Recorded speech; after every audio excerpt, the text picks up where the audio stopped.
The phone rang, displaying an unfamiliar number. Who could be calling? Hello? Hello. This is James, your son. A voice came through. My heart skipped a beat. It's fine that you divorced my dad, but it's a problem if you don't fulfill your responsibilities as a mother. I mean, I'm already a high school student. Can't you stop involving me in the mess between you two? My mind raced as I struggled to comprehend. What? What are you talking about? And why are you calling me? I'm telling you to pay my child support and tuition fee. The root cause of all this is your infidelity, and now you're trying to take money from my dad. You've got some nerve, James continued, his voice escalating. Anger surged within me. Who do you think you're talking to? I have no recollection of having a child. Have you gone crazy, or are you trying to avoid pain by playing games? Don't mess with me, James retorted. But I wasn't joking. James must think I'm messing with him, but I'm surprisingly serious. As I said earlier, James is not my child. About 14 years ago, I was married to my ex-husband, and we were approaching our 3rd year together. Until then, our relationship hadn't changed much, and we got along fairly well. However, one thing felt unnatural: the issue of children. Before marriage, I had expressed my desire to have children soon. Yet 3 years into our marriage, my husband had never brought up the subject. It's been 3 years. What about having a child? I finally broached the topic. His response was dismissive. Oh yeah, but I'm busy with work right now. When will you not be busy? You always say that, and it's been dragging on until now. Our conversation took a strange turn, leaving me unsettled. I hadn't suspected him of cheating. I was simply trying to convey that if his behavior persisted, suspicions would inevitably arise. Yet for some reason, he appeared flustered, as if concealing something. This prompted me to delve into my ex-husband's activities, unveiling the truth behind his words and actions. Upon confronting him, his demeanor and the truth about his purported business trips painted a damning picture. It wasn't merely an affair, he was leading a double life. Half the month he was with me, and the other half with another family. What shocked me most was discovering that the other woman had a child. James, the same child who had called me earlier. At the time, James was merely 2 years old, oblivious to the complexities surrounding him. Was this a blessing in disguise? Regardless, someone was bound to be hurt. Deciding to confront the other woman, I approached her in the following days. Despite her immediate recognition of me, her demeanor was hardly welcoming. Amidst the tense atmosphere, I wasted no time in addressing my concerns. I questioned the morality of my ex-husband's double life and sought clarity regarding the child's parentage. Her response was disconcertingly composed. She showed no signs of guilt or remorse. Confidently, she asserted her role as James's mother, contrasting starkly with my ex-husband's attempts at concealment. Feeling somewhat overpowered by her unwavering demeanor, I pressed on, inquiring about her plans for the future. I have no intention of altering my current lifestyle. I'm content with it. However, I can't shake the feeling that he has no desire for more children. Why is that? When I informed him of my pregnancy with James, his reaction was less than enthusiastic. His response, that it wasn't the right time for a child, left me wondering if my pregnancy was merely happenstance. It made me question whether he harbored any desire for fatherhood at all. Despite his claims of loving children, his reluctance to embrace the news of our impending parenthood was puzzling. Upon sharing my doubts with the other woman, she offered a knowing smile. Isn't it curious? You who desired children conceived, while I who lacked such desire did not. Can we truly say he loves children? I wanted to refute her claims, but doubt crept in. Was his declaration of love for children sincere, or merely a facade to charm me? I couldn't be certain.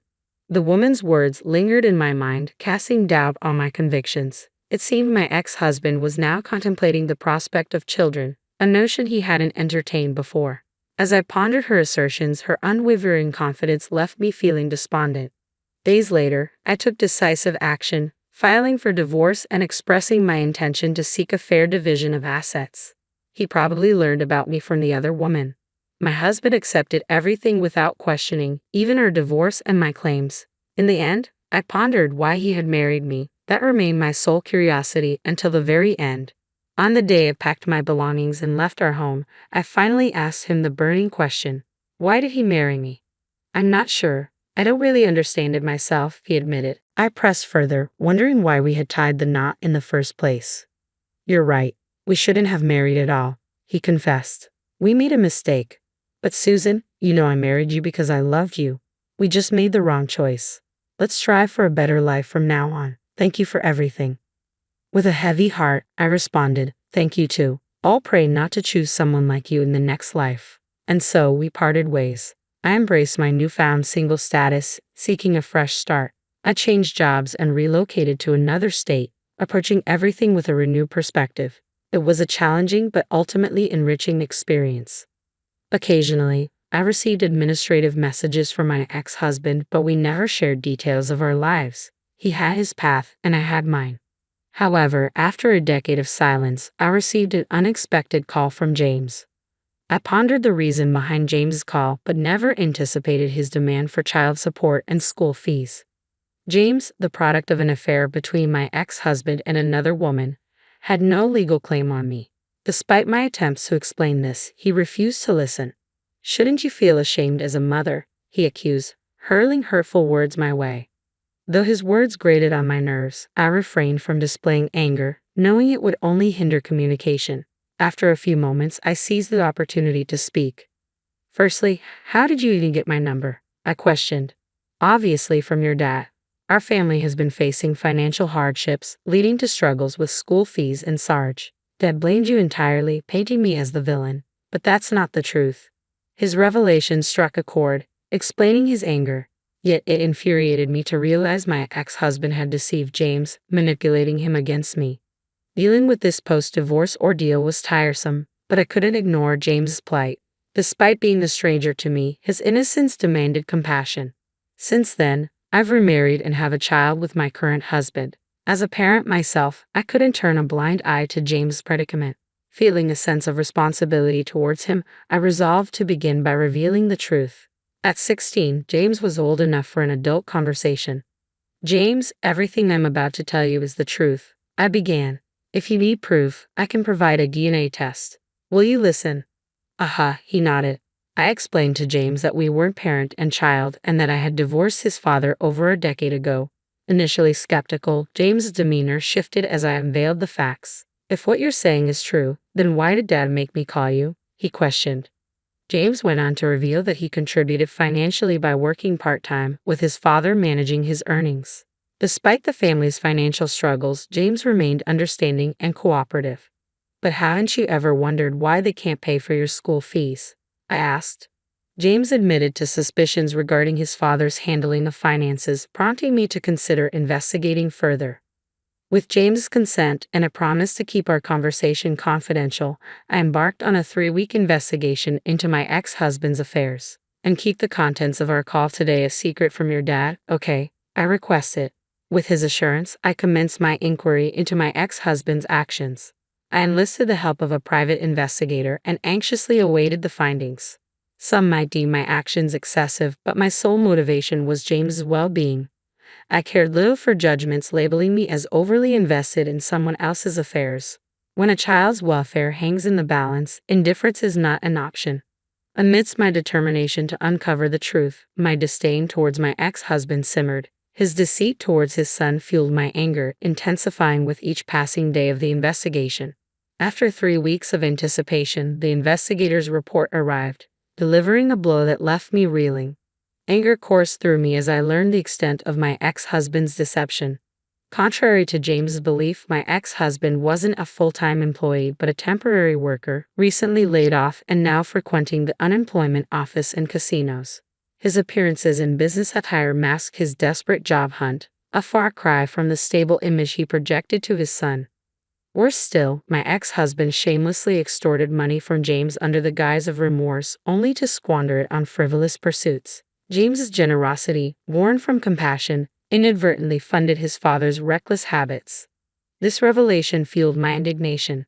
Such exploitation of a child's trust was unforgivable. With a determination to address James' situation, I reached out to my ex-husband's mother. Thankfully, I hadn't deleted her number. "Hello," she greeted, surprised by my call after such a long silence. "Mother-in-law, could we talk for a moment?" I requested, feeling a mix of apprehension and resolve. I explained the current predicament, sharing the truth about my ex-husband's actions. Despite our limited interaction during my marriage and subsequent divorce, I knew that my ex-husband's mother and her sister harbored no fondness for him. To my relief, she remained composed, seemingly understanding of my intentions. "I understand now. Thank you for telling me," she responded, her tone tinged with disappointment. As I recounted the details, I sensed her anger simmering on the other end of the line. "It all makes sense now," she remarked, her voice heavy with realization. "I hadn't been informed about James's birth because he was a product of his affair. He brought James around a few times, but you had just given birth and didn't want visitors, so he instructed us not to contact you." Moved by her empathy, I expressed my gratitude. "I'm happy now because James shows his face every once in a while. He might be born out of infidelity, but that's not his fault. I plan to stand by him from now on. You're such a wonderful grandmother," she concluded warmly. With her support, I felt a glimmer of hope for James's future. I felt a sense of relief, which prompted me to reach out to my ex-husband's mother with an unexpected proposal. I asked if she and her husband would be willing to take in James. Of course, she agreed readily. He's been working so hard at his part-time jobs, but his father squanders his earnings on slot machines. It seems I'll need to have a serious talk with him. We shared a chuckle, acknowledging James' admirable but misplaced efforts to support his father. My mother-in-law expressed her desire for James to live a carefree life with us. With her determination to raise James, his situation seemed to be on the path to resolution. However, there was still the matter of confronting my ex-husband. Arranging the meeting, I met him at a coffee shop, noting his disheveled appearance compared to before. "I didn't expect to hear from you," he remarked casually, unaware of the bombshell awaiting him.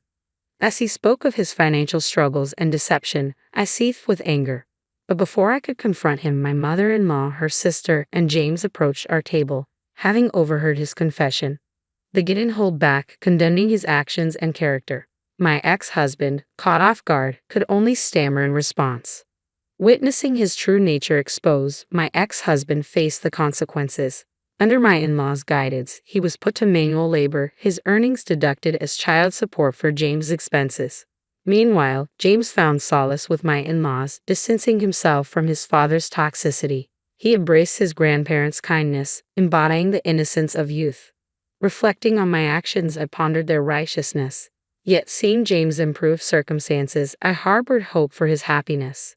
As my mother-in-law once said, "There are no sins in a child."